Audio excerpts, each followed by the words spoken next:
Assalamualaikum warahmatullahi wabarakatuh. Alhamdulillahirrahmanirrahim. Puji syukur atas kehadirat Allah Subhanahu wa Ta'ala yang telah menghendaki kita semua agar kiranya pembelajaran pada kesempatan ini tetap berjalan. Jadi untuk itu saya berharap untuk kita semua tetap menjaga kesehatan, karena kita ketahui bersama saat ini kita masih tetap berada di masa pandemi COVID-19. Selalu ingat 3M, mencuci tangan, menjaga jarak, dan tetap menggunakan masker. Nah, pada pertemuan sebelumnya kita telah mempelajari apa itu magnet. Jadi pada kesempatan ini kita akan mempelajari kelanjutan dari materi itu sendiri. Nah, di kehidupan sehari-hari kita tidak lepas dari yang namanya barang elektronik. Sebagai contoh, kipas angin. Nah, pada saat dialiri arus listrik, secara tidak langsung kipas angin tersebut akan bergerak. Kenapa demikian? Karena di situ ada motor listrik. Nah, motor ini yang memanfaatkan medan magnet itu sendiri, sehingga terciptanya adanya gerakan. Nah, gaya apa yang atau prinsip apa yang ada pada motor listrik ini? Nah, itulah yang kita akan pelajari, yaitu adalah gaya Lorentz. Selain gaya Lorentz, yang kita pelajari pada kesempatan ini yaitu adalah induksi elektromagnetik. Dengan tujuan pembelajaran yang kita capai pada kesempatan ini yaitu sebagai berikut.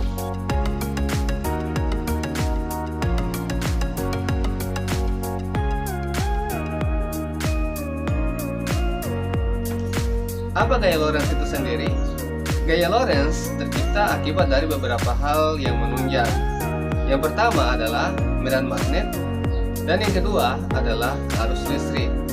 Jadi pasti ini arus listriknya pasti ada yang memediasi. Sebagai contoh, kawat. Jadi di kawat inilah arus listrik mengalir. Nah, apabila kalau diseratkan atau disimbolkan dengan jari tangan kanan, jadi seperti ini ya, menggunakan ibu jari, telunjuk, dan jari tengah. Posisinya seperti ini. Ibu jari itu menunjukkan atau mengisyaratkan atau menandakan bahwa ini adalah arus listrik. Apabila arus listriknya ke atas, berarti ke depan adalah medan magnet. Jadi, nah ke kanan inilah itu yang namanya gaya Lorentz. Oke. Nah, apabila kalau dijadikan seperti ini, berarti arus listriknya ke bawah, ke depan medan magnet, dan ke kanan itu adalah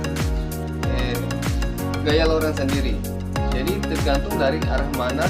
Walaupun dibolak-balikan seperti apa, tetap posisinya seperti ini. Jadi sekali lagi, arus listrik, medan magnet, dan gaya Lorentz.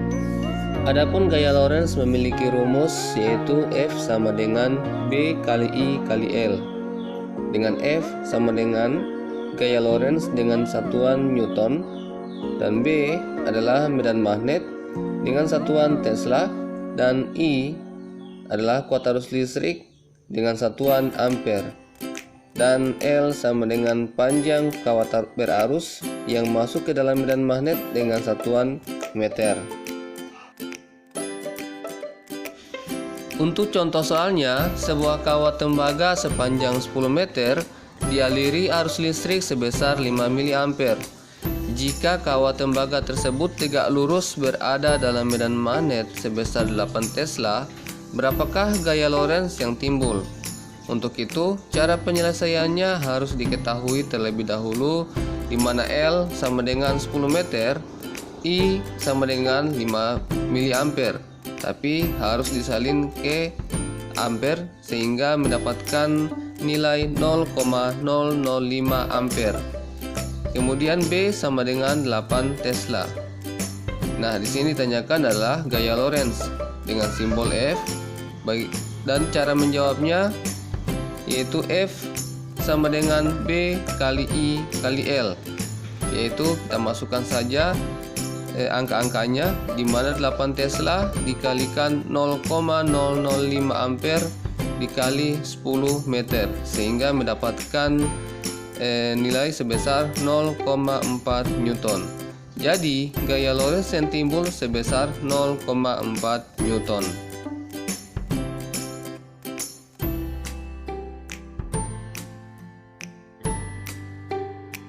listrik yang memanfaatkan gaya Lorentz.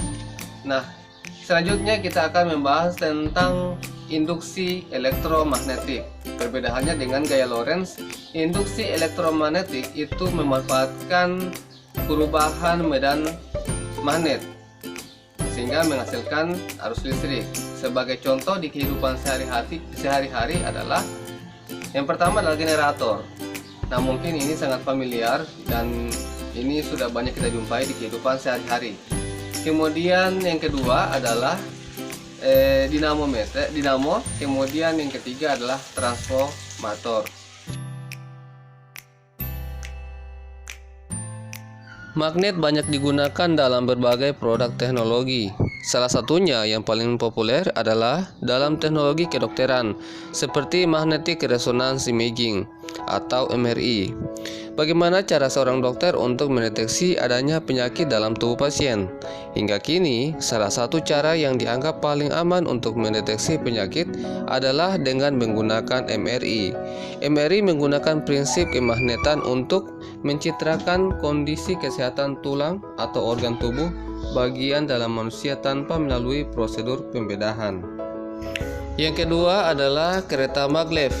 Maglev merupakan kependekan dari magnetical levitation atau kereta terbang. Kereta maglev diterbangkan kurang lebih 10 mm di atas relnya, meskipun rel dan kereta tidak menempel. Kereta maglev yang super cepat mampu melaju hingga 650 km per jam, tidak akan terjatuh dan tergelincir. Hal ini disebabkan kereta maglev menerapkan prinsip gaya tolak-menolak magnet, serta didorong dengan menggunakan motor induksi. Yang ketiga adalah pemanfaatan magnet dalam PLTN, di mana penerapannya itu menggunakan botol magnet yang akan menarik partikel-partikel bermuatan sehingga tetap berada dalam reaktor. Kenapa demikian? Karena reaksi nuklir dalam PLTN tersebut dapat menghasilkan berbagai partikel bermuatan yang berbahaya bagi kesehatan jika menyebar ke lingkungan. Nah, itulah materi pada kesempatan ini, yaitu tentang gaya Lorentz, di mana gaya Lorentz itu sendiri ada akibat dari hal-hal yang menunjang. Yang pertama adalah medan magnet dan yang kedua adalah arus listrik. Kemudian yang kedua adalah induksi elektromagnetik, di mana sebuah perubahan medan magnet itu akan menghasilkan arus listrik. Sebagai contoh di kehidupan sehari-hari adalah generator, di mana sebuah gerakan akan menghasilkan arus listrik. Gerakan apakah itu? Akibat dari medan magnet. Kemudian ada dinamo, dan kemudian yang ketiga adalah transformator. Nah, jadi pada pembelajaran pada kesempatan ini saya berharap kita dapat memahami semua materi-materi yang ada. Demikian, Assalamualaikum warahmatullahi wabarakatuh.